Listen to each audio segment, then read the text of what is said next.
My name is Paula Bowles. Today is October the 2nd, 1996. I'm conducting an interview with Esther Strykowski. The interview is being conducted in Montreal, Quebec, Canada.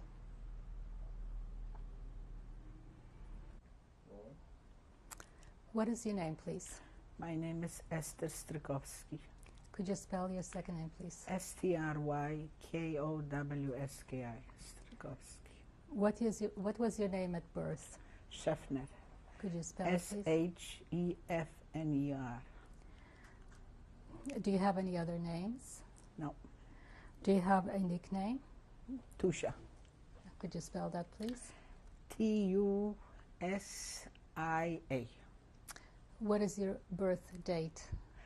January 27, 1927. And what is your age now? 69. What is the name of the city where you were born? Lodz, Poland. How do you spell Lodz? Lodz is L-U-G''G.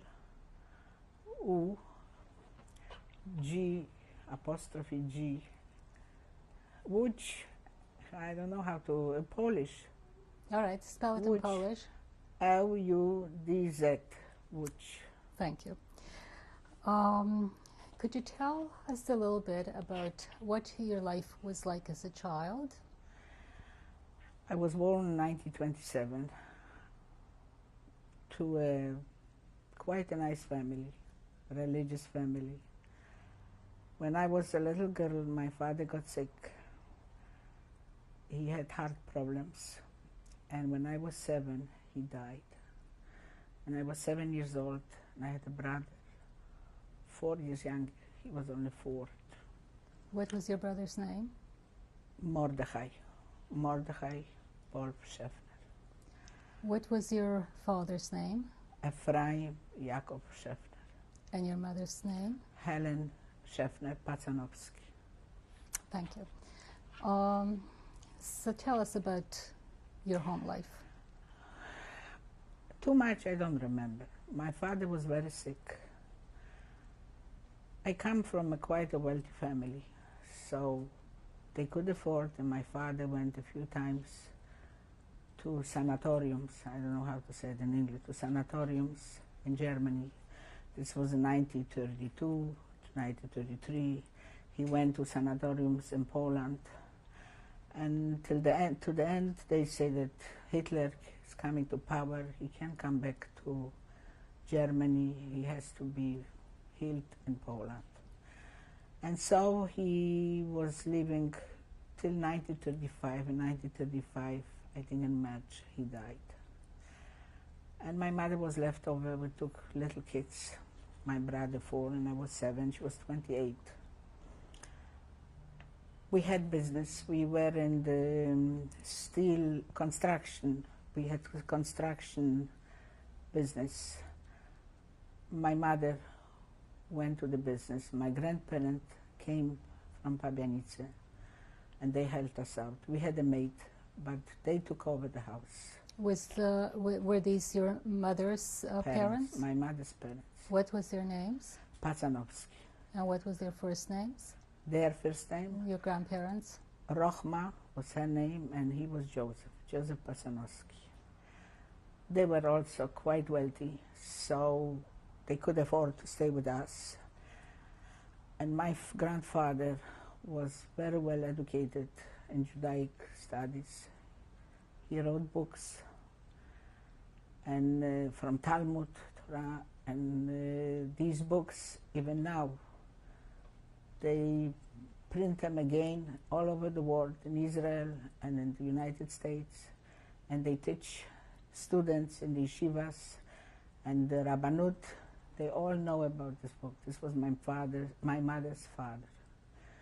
And they were with us almost till 1939. My mother remarried in January to a man. We had one son. He had one son. What was his name? He was Milorad Wolf, I think was his name. And what was his son's name? His son, no, the son was Vovcha. I think he was I really don't remember the father's name, the second father. It was such a short time, and he was wonderful to us. And the brother too. And I was very proud to have an older brother. I had a young brother. All my girlfriends came to see my brother, not me. Then how much older was he than you? He was about 7 years older. Then they got married January 39, very happily married. He was wonderful. We called him father. He loved my mother very much. And then 1939, September, the war broke out. And he died. He got a stroke. I wasn't there when he got a stroke. It was January 40, maybe a month later, or maybe. Then I wasn't in Lodz. Okay, could we go back a little bit? Yeah. Could you tell us what school you went to? I went to a public school. I really didn't finish public school. I didn't have a chance. I would go to high school if not the war, but I really didn't have a chance. And when I was 12, the war started, so I really didn't have a chance to go back to school. Do you remember any names of your teachers? I had one teacher, Strykowski, and you know what? I was always sitting, my name was Szefner. I was always sitting in the end. I said, I will never marry a name with the kids should sit at the end. But I married Strykowski. Did you sit at the end because you sat in my name? Because you sat in alphabetical order? Yeah. And what was it like in your home on Friday night, on Jewish holidays? Very religious, very, I don't know how to say, traditional, and 100% because of my grandfather, my parents, my father's side, they were all religious. Not fanatic, but they were all religious. I went to a Jewish school. And do you remember going to shul? Yes, very little I do remember. Sometime going with my mother when my father wasn't there. It's a matter of fact, when my father died, because of my grandparents, came the top rabbis from all over the world, and they were in our home. And a rabbi, benched, I would say, he made a prayer over me. The Gerer Rebbe, I don't know how to say it, the Gerer Rebbe was in our home. And he benched me, I would say, he benched me. I should be lucky in life, and maybe because of him I survived, if I want to believe. The school that you went to, was that, what kind of school was that? This was a private school, gymnasium. It was a public school connect with gymnasium. If I would finish the public school, I would save a year and go right away to first grade high school. But when I supposed to go to first grade school, I didn't have a chance anymore. What was the language of instruction? Polish. And did you have any kind of Jewish education? Yes, a little bit Jewish, a little bit, very little, but Polish. In the same school? No. When I was yearly, I remember I went to a Jewish school or something. When I was maybe 5 or 6 years old. So who were your close friends? Were they Jewish or non-Jewish? Only Jews. I didn't come in contact with non-Jews. So you didn't experience any anti-Semitism as a child? Not me, because I was in a Jewish environment. I was in a big city in Lodz, which we were living, I think, only Jews around. And I wasn't in business. I didn't, so I really, truly didn't experience any anti-Semitism. Later on, but not before the war. Do you remember the address where you lived in Lodz? Yes. I was born in Lodz, południowa Południowa 48, 48. Then we were living for longer part in Lodz, Południowa 32. And then when my mother remarried, we were living Piotrkowska 19. This was the centrum of the city in Lodz. Could you say the number in English, please? The numbers, Piotrkowska 32, Południowa 28, and Południowa 48, I think I said, yeah. We had a big business there, a big land, and we had, this was across Kilińskiego 27, so it was across from our building, and we had there iron, steel. What do you remember the name of the synagogue that your family went to? No. I think we had in Poland like little Stiebler. I really don't know. No. When was the first time that you knew that something was not right, that something was happening? During the war. We were, when the war broke out, we were in a little, I would say, na wczasach, na Wiśniowej Górze. It's like a summer resort. And we were supposed to go home, and war started. And I remember we didn't have a chance to go home. There was no communication. We were going on a droshka. I would say droshka. On a horse and carriage? Yeah, and I remember that they had to tie up the horse, the buggy, the this. It took us a trip for 2 hours, 3 hours, 3 days till we came to Lodz. And when we came to Lodz started, they bombed Lodz. We were sitting on the stairs for 8 days, sleeping on the stairs. Why was that? They bombed Lodz. So was it safer? Bombing. Yeah. Was it safer on the stairs? I think so. They didn't have any schronen. Any shelters? Any shelters. So I suppose it was safer at home. Nobody predicted a war. Nobody was... Anyway, I didn't know about this. So what happened? What do you remember happening next? What I remember next, I remember right away the German came in and they were looking for, they made a revision, I would say a revision. They were looking for money, for papers, for diamonds. Right away they were looking for it. They came, every day came Germans to our home because we were quite wealthy. One day came in a German guy, an SS man, with a partner. And he asked my father, my second father, wasn't around, where is Mr. Millerand? So my mother said, he's not home. But anyway, my mother spoke fluent German because she finished German high school in Poland, in Pabianice. So she spoke fluent German. I asked her, how come you speak such a beautiful German? Because, you know, the Jews spoke half Jews and half German.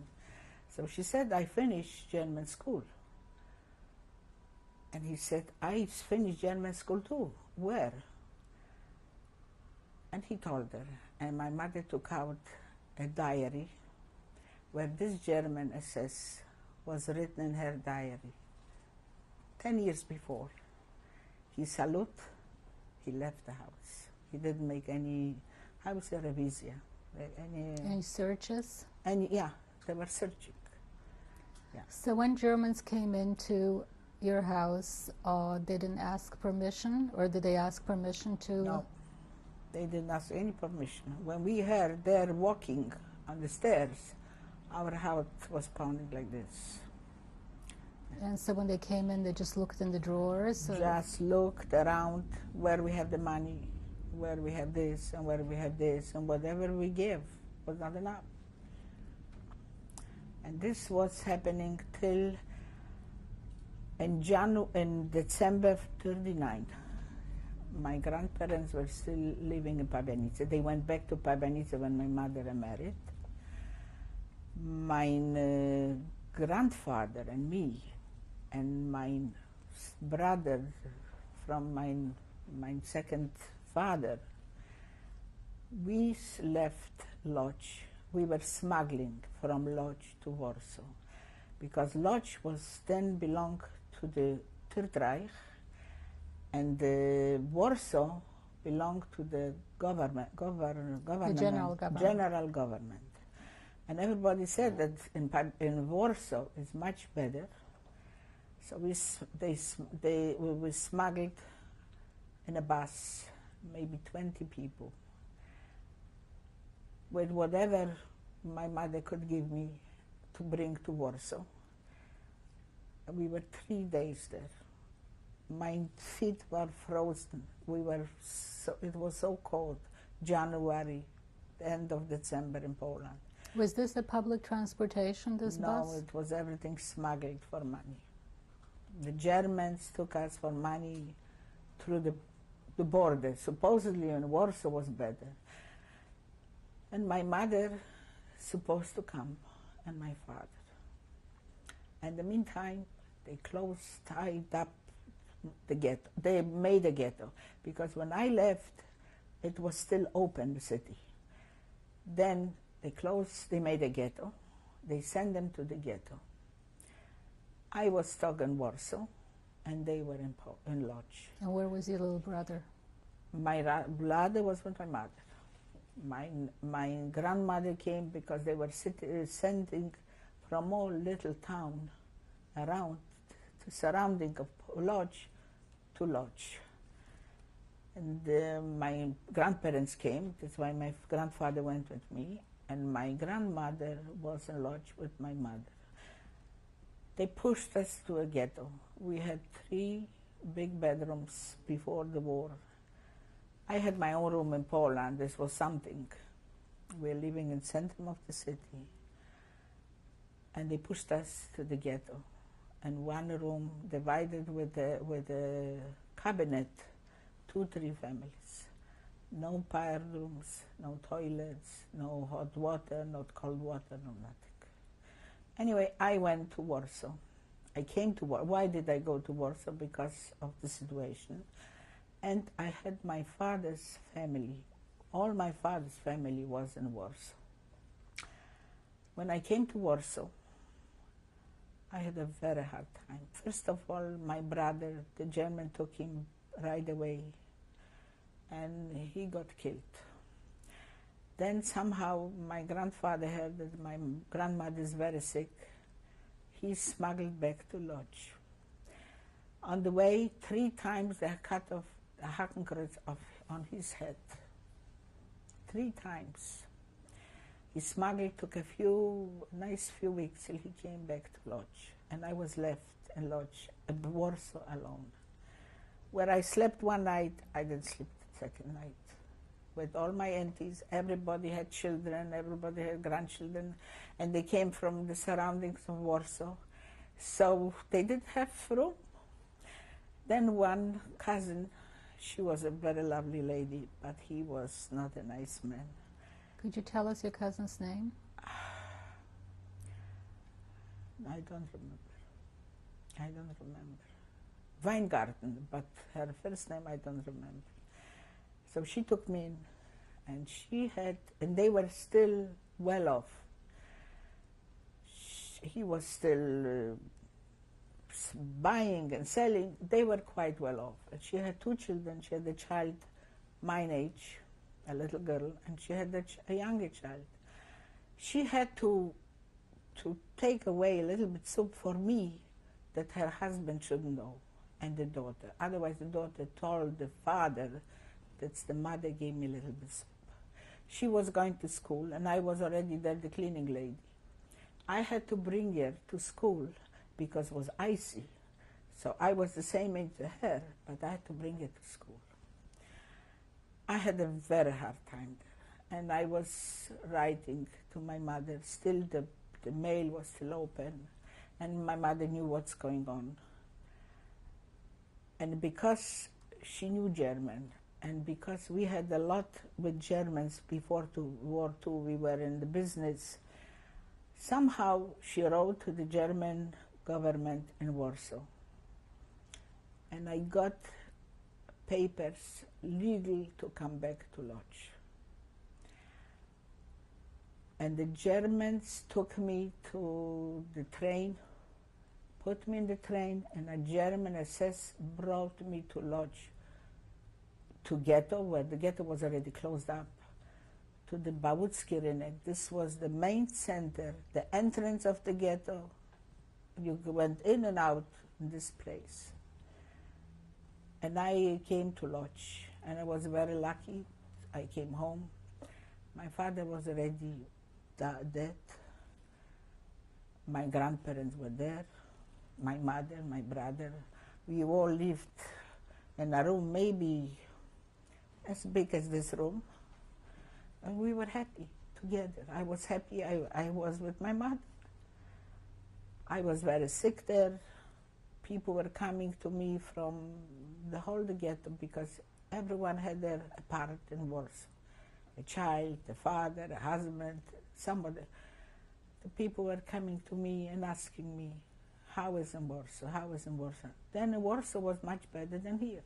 In Warsaw we went through the typhus.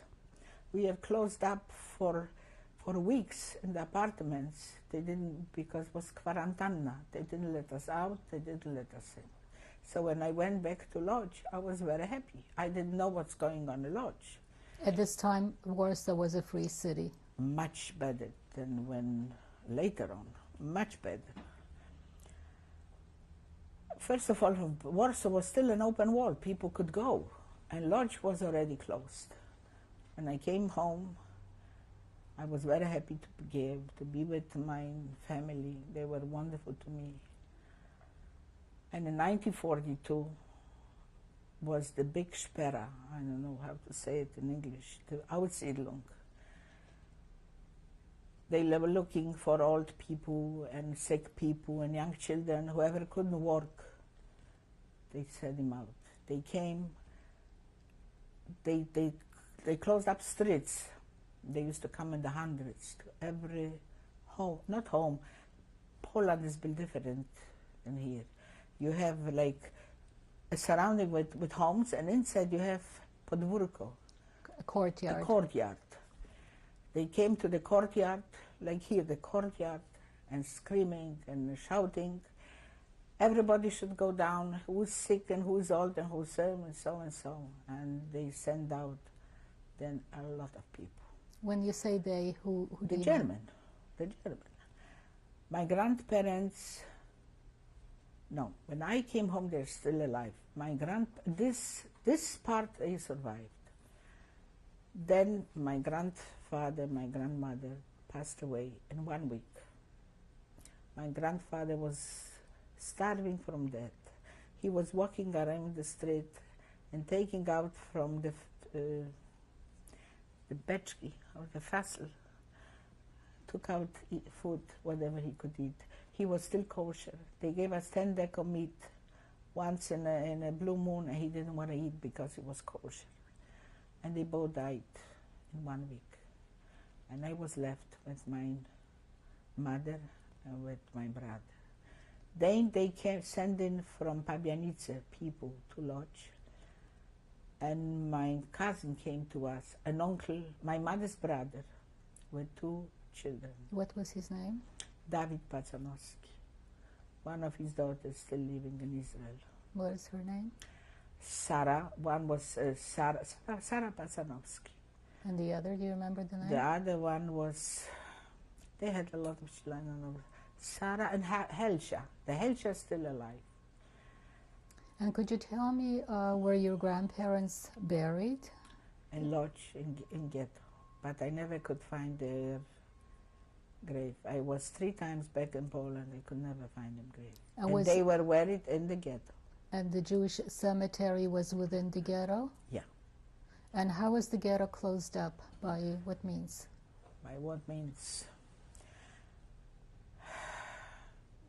Drutykolczasty, how would say it? They were barbed wire? By barber wiring all over the ghetto.